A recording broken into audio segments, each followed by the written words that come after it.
Hello అండి, అందరికీ నమస్కారం. ఎలా ఉన్నారు? అందరూ బాగున్నారా? మీకు ఒక విషయం చెప్పాలనుకుంటున్నాను. మా సునీత నేను వాకింగ్కి వెళ్ళి వచ్చేసరికి మా యోధ ఏం చేసిందంటే, ఏం చేశాను ఎగ్ నూడిల్స్ చేసింది. ఆమెగారు వాకింగ్ చేసి వచ్చి ఎగ్ నూడిల్స్ తింటుంది. ఏమన్నా సంబంధం ఉందా చెప్పండి? రాగానే వాకింగ్ చేసి వస్తే ఇంకా ఆకలి అవుద్ది. ఆ ఆకలి మీద మా యోధ మంచిగా టేస్టీగా మంచిగా ఎగ్ నూడిల్స్ చేసి పెట్టింది. నాకు చాలా బాగుంది. అక్కడ 2 స్పూన్లు పెట్టింది, సూపర్గా ఉంది. రావని చూద్దాం. అయ్యో, నా ఫ్యాన్ బంద్ చేస్తాను దగ్గర అవుతుంది కదా. ఇదా సౌండ్.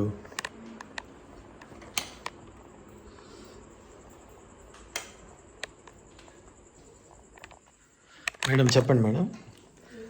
ఇట్లా వాకింగ్కి వెళ్ళి వచ్చి ఎగ్ నూడిల్స్ బిడ్డ చేస్తే తింటున్నావు కదా, ఏంటి నీ స్పందన ఏంటి? బాగున్నాయి. ఎండకి అన్నం తినబుద్ధి కావట్లేదు. మధ్యాహ్నం కూడా కొంచెమే తిని ఒక గ్లాస్ మజ్జిగ తాగి మళ్ళీ కొద్దిసేపు పండుకొని 1 గంట వాకింగ్కి వెళ్ళొచ్చా. అక్కడ చింత చిగురు తీసుకొని వచ్చా. వాకింగ్కి వెళ్ళినా కూడా వాకింగ్కి వెళ్ళలేదు పూర్తిగా. కొద్దిసేపు వాకింగ్ అర్ధగంట వాకింగ్ చేసి అర్ధగంట ఏం చేయలేను. చెమటలే కాదులే నీకు. అవును, బయట వాతావరణం చల్లగా చెమటలు కారా నాకు. బయట వాతావరణం చల్లగా ఎక్కడ ఉంది సొంత? చెట్ల కిందే నడుచుకుంటా. అంటే నీకు ఇష్టం వచ్చిన నువ్వు మార్చేసుకుంటావా పరిస్థితుల్ని? చెమటలు రాలేదు. వాకింగ్ అయితే చేసా. సో ఇప్పుడు వెళ్ళి ఏం చేసి వచ్చింది? అక్కడ చించిగిరి బాబు మమ్మీ చించిగిరి అందుకోవా. వాకింగ్ కి ఒక 1/2 అవర్ వాకింగ్ చేసా. అక్కడికి వెళ్తే చింత చెట్టు ఉంది. దగ్గరికి వెళ్ళి చూస్తే చింత చిగురు ఉందని కోసుకొని వచ్చి చింత చిగురు నేను పోయడానికి 1/2 అవర్ పట్టింది, నానడానికి 1/2 అవర్ పట్టింది. మొత్తం 1 అవర్. చింత చిగురు ఎవరికి బాగా ఇష్టం అండి. ఫ్రెష్గా ఉంది, మంచిగా పొడుగ్గా ఉల్లిగడ్డలు కట్ చేసి నూనె వేసి కొంచెం మగ్గిన తర్వాత కొంచెం తాలింపు గింజలు వేసి, తాలింపు గింజలు అయిపోయినా పర్లేదు, మేమైతే వేయం. ఒక్కోసారి ఉల్లిగడ్డలు వేసి కొంచెం జీలకర్ర వేసి పచ్చిమిరపకాయలు ఉల్లిగడ్డలు పొడుగ్గా కట్ చేయాలి. దీనికి పొడుగ్గా కట్ చేసి పచ్చిమిరపకాయలు ఉల్లిగడ్డలు మగ్గిన తర్వాత కొంచెం పసుపు వేసి ఈ చింత చిగురు వేసేసి కొంచెం ఉప్పు కారం వేసేసి మూత పెట్టేస్తే ఒక 2 మినిట్స్లో 1 మినిట్ 2 మినిట్స్లో మగ్గిపోద్ది. వెళ్ళిపోయిన చేస్తే చాలు. వేడి అన్నంలో కలుపుకొని తింటే ఉంటుందండి. ఆహా, నాకు అర్థం కాదు. డైటింగ్ చేద్దాం అన్నప్పుడే కదా రుచులన్నీ గుర్తొస్తే. 3 చింత చెట్లు ఉన్నాయి అక్కడ, చిన్న చిన్నవి. వాటికి రాలేదు, ఒక్క చెట్టుకి మాత్రమే వచ్చింది. మొత్తం కోసుకొని నూడిల్స్ ఎలా చేసావు కదమ్మా? పెట్టేసి దీన్ని వడకట్టేసి ఇది చేసావా? ఎగ్ నూడిల్స్ నాన్ వెజ్గా ఉంటాయి. అవునా? ఎలా తింటేనేమో ఒకసారి మా సొంతకైతే గంట దగ్గర నుంచి రావట్లేదు. చెయ్యి ఎక్సర్సైజ్ అవుతుంది దాంతో నూడిల్స్ కిందకి పైకి వెళ్ళడంలో.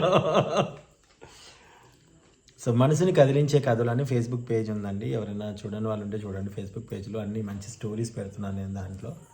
మనసుని కదిలించే కథలు. ఎవరికైనా యూట్యూబ్ చూడకుండా ఫేస్బుక్ ఉంటే ఫేస్బుక్ని ఫాలో అవ్వండి కొంచెం, ఫేస్బుక్ పేజ్ని. ఏమైందంటే మాది చెప్పాను ఒక పేజ్ అప్పుడు హ్యాక్ అయిపోయిందని.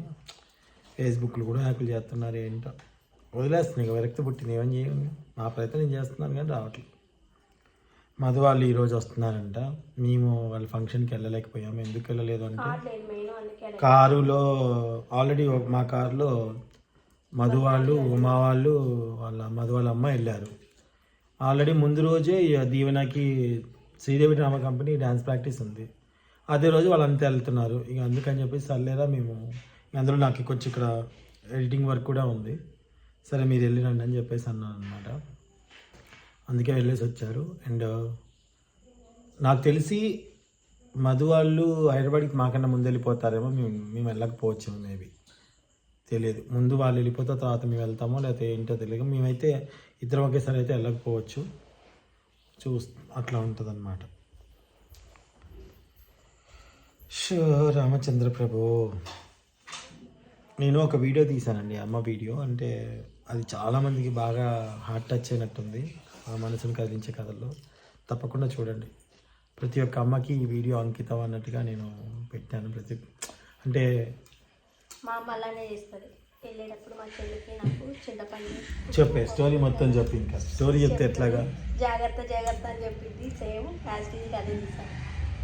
నేను స్టోరీ ఎప్పుడైనా సరే నా చుట్టుపక్కల జరిగే వాటిని ఎక్కువ నేను చూస్తాను. అండ్ అలాగే ముగ్గురు ఆడబిడ్డలు కూడా ఎపిసోడ్ అయిపోయిందండి. డబ్బింగ్కి లేట్ అయిపోయింది, దానివల్ల కొంచెం కుదరలేదన్నమాట.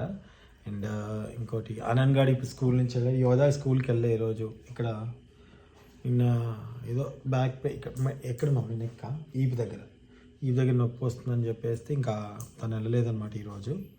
అన్నగాడు వెళ్ళిపోయింది. ఇప్పుడు 7:30కి వస్తుంది. ఎందుకు చెట్టు పొక్క పెట్టాం. రేపు హాలిడే ఎందుకు? ఫాఫా మమ్మీ చెప్పింది గుడ్ ఫ్రైడే అంటే హాలిడే. ఓ రేపేనా? అవునా? Public holiday. ఎల్లుండి కూడా హాలిడే. వెళ్ళింది లేదు, వెళ్ళింది స్కూల్ ఉంది అనుకుంటా.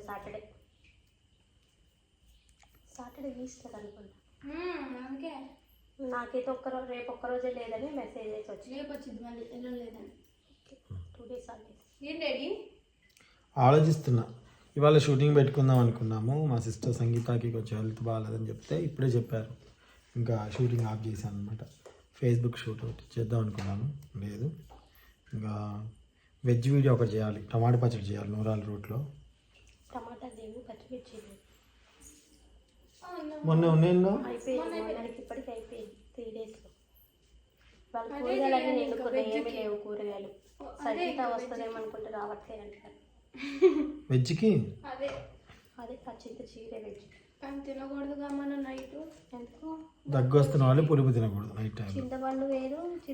చెప్పక ఇక పులిపే, ఏదైనా పులిపే అన్నీ చెప్పుకుంటూ పోదాం. ఇట్లా వస్తుంది. అంటే ఎవరికి అనుకూలంగా వాళ్ళు మాట్లాడుకుంటారు. నీకు కింద ఏసీ బాగా వస్తుంది కదా, నువ్వు అనుకునే ఇళ్ళందరికీ.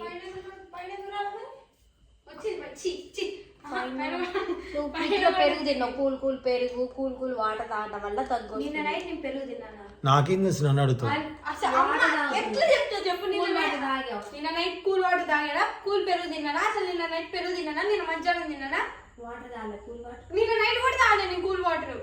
నన్ను తాగొద్దన్నా. నువ్వు తెలుసులే, అన్నది ఉంది, అన్నది అడుగు. మళ్ళీ నువ్వే చూస్తావు, అన్ని నువ్వే చెప్తావు. నాకు కూల్ వాటర్ ఇష్టం, ఐస్ క్రీమ్ ఇష్టం, కానీ తినట్లేదు. అబ్బో తినట్లేదు. షూటింగ్ లో నేను అమ్మ కుల్ఫీ ఐస్ క్రీమ్ ఇప్పించా, అమ్మ తిన్నది. ఒక్కరోజు ఎప్పుడు అది ఎప్పుడు అంటది చూడండి. తిన్నావా కుల్ఫీ? తిన్నది సగం కాదు మొత్తం తిన్నది. దగ్గు తగ్గిపోయింది కానీ పులుపులు అవి ఇవి తినొద్దన్నారు, జాగ్రత్తగా ఉండమన్నారు. కూల్ వాటర్ 2-3 రోజులు మధు వాళ్ళు హైదరాబాద్ మమ్మల్ని వదిలిపెట్టి వెళ్తేనే ఎట్లా అనిపించింది. ఒకవేళ వాళ్ళ ముందు వెళ్ళిపోయి మేము వెళ్ళిపోతే ఎలా ఉంటుందో. సో అదనమాట. అందుకే మేమైతే హైదరాబాద్ వెళ్ళలేదు. ఒకవేళ ఎందుకు వెళ్ళలేదు అని అడుగుతారు కదా కొందరు, అందుకని ముందుగానే చెప్తున్నాను. నేను కుదరకి వెళ్ళలేదు అంతే. పేరు అయితే నేనే పంపించాను, బాబు పేరు. ఓకే చేశారా? పేరు ఓకే చేశారా? ఏమో తెలియదు, అదే పెట్టి ఉంటారు. నేను బాబు పేరు వాళ్ళు అనౌన్స్ చేస్తే బాగుంటుంది కదా మనం చెప్పడం కంటే. బాబు పేరు అయితే నేనే పెట్టాను.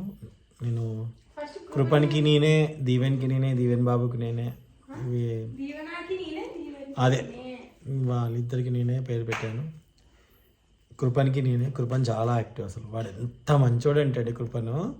అసలు అందరిని అడుగుతాడండి. ఎప్పుడు స్మైలీ ఫేస్ వాడిది. ఎంత క్యూట్గా ఉంటాడు, ఎంత క్యూట్గా మాట్లాడతాడు. చందమామ ఓడక్క అంటాడు.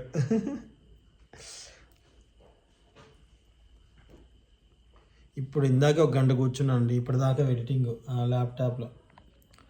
కొందరేమో మీ ల్యాప్టాప్ ఎందుకు, మీరు సాఫ్ట్వేర్ ఉద్యోగం అన్నారు. సాఫ్ట్వేర్ ఉన్న ఉద్యోగం ల్యాప్టాప్ పెట్టుకోరు కదండి. నాకు వచ్చిన ఎడిటింగ్ చేసుకుంటూ కూర్చుంటుంది. మా ఇంట్లో అదేం లేదు. ప్రతి ఒక్కళ్ళ ఇంట్లో ఉన్నోళ్ళు లేని వాళ్ళు ఇంట్లో అన్నీ ఉంటాయి, ఏసీతో సహా ఉంటున్నాయి. ఒకప్పుడు ఏసీ ఉంటే అమ్మో వాళ్ళ ఇంట్లో ఏసీ ఉందా అనుకునేవాళ్ళు. మన ఇల్లు ఎంత బాగా కనిపిస్తుంది కదా ఇట్లా నీట్గా. నా చిన్నప్పుడు అనుకునేదాన్ని, ఇప్పుడు మా ఇంట్లో కూడా ఏసీ ఉంది. ఏమనుకునేదాన్ని చిన్నప్పుడు? అమ్మ వాళ్ళకి ఏసీ ఉంది, వాళ్ళు ఎంత రిచ్ అనుకునేదాన్ని. రిచ్ ఏముంది, డబ్బులు ఉంటే ఎవరైనా ఏ వస్తువు తెచ్చుకోవచ్చు అని అర్థమైంది. కాకపోతే కరెంట్ బిల్ వస్తుందా? ఈసారి ఏసీ కరెంట్ బిల్ ఎంత వచ్చింది మాకు? 2700 పోయిన నెలది. నెక్స్ట్ మంత్ ఎంత తెలుసా? 4000 వస్తుంది. ఎందుకు? కూలర్ కూడా వేస్తున్నావు కదా? కూలర్ వాళ్ళు ఉన్నంతసేపు కూలర్ వేస్తున్నాం, ఏసీ వేస్తూనే ఉన్నాం. లైట్లన్నీ ఉండనే ఉంటాయి 12 వరకు, అందుకే వస్తుంది. అదనమాట. బాయ్ అండి, థ్యాంక్ యూ.